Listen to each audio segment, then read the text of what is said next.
Kumgcotshwa kaNkulunkulu, number 1 ngicela ukucacisa emhlabeni wonke olalele ukuthi umfundisi noma umgcotshwa kaNkulunkulu akafani nendoda nje yasemphakathini yasebandleni.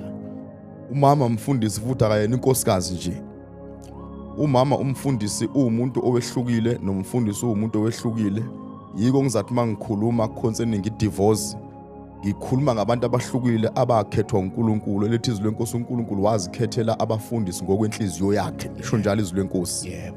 So ke abagcotshwa baNkulunkulu behlukile nomama bahlukile, yiyo ngithi ngigcizelele leyo. So njengoba ngikhuluma esayidini labo le divorce noma sebefikelwe idivorce bona ayifani neyabantu nje. Eyendoda nje yasemandleni noma yasemphakathini nomama wasebandleni nje mhlambe nendoda yasebandleni ayifani neyomgcotshwa kaNkulunkulu. Eyomgcotshwa kaNkulunkulu number 1 lithi izwi lenkosi ngiyoshaya umelusi bese kuhlakazeka izimvu. Leso statement leso esinde ngoshaya umelusi bese kuhlakazeka izimvu sikhuluma ngabo bonke abantu ade bethembele kumfundisi, bethembele kumama umfundisi. Eyomfundisi idivorce ngokomthetho ayifanele ukwenza ngoba uyo ohlala emaphambi kwabantu eshadisa abantu, enzisa abantu ama-engagement.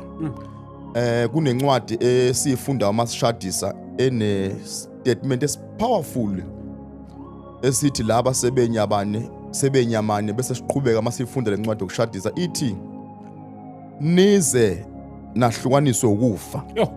Bese ithi yisho wena ntombi, yisho wena nkosikazi, yisho wena wesilisa, usho emva kwamazwi amfundisi ekufundela lencwadi lena ukhulume izinto ezisuke zithi noma kanjani ngeke uphume kulomshado.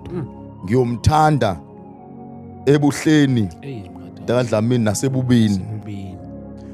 Lawo mazwi wonke kusuke kuhlangene uNkulunkulu evumelana nomoya ongcwele noJesu. Kukhona ofakazi abantu baboka nkosikazi wakho, abantu basesayidini labo kandoda yakho. Bese kuba khona bonke abantu abasuke beattend umshado wakho nabaza kubona ku social media ukuthi sowushadile. Usho umkhathi umhlaba izizwe zonke ziyazi ukuthi usuyindoda. Ngokulimi olungajwayele ukuthi usuyindoda nomfazi noma usuyindoda noma usunkosikazi. Bese kuthiwe qablanani. Wonke umuntu useyazi couple number 1 senimunye okuthinta unkosikazi wami kuyangithinta nami, okuthinta mina yamthinta unkosikazi wami.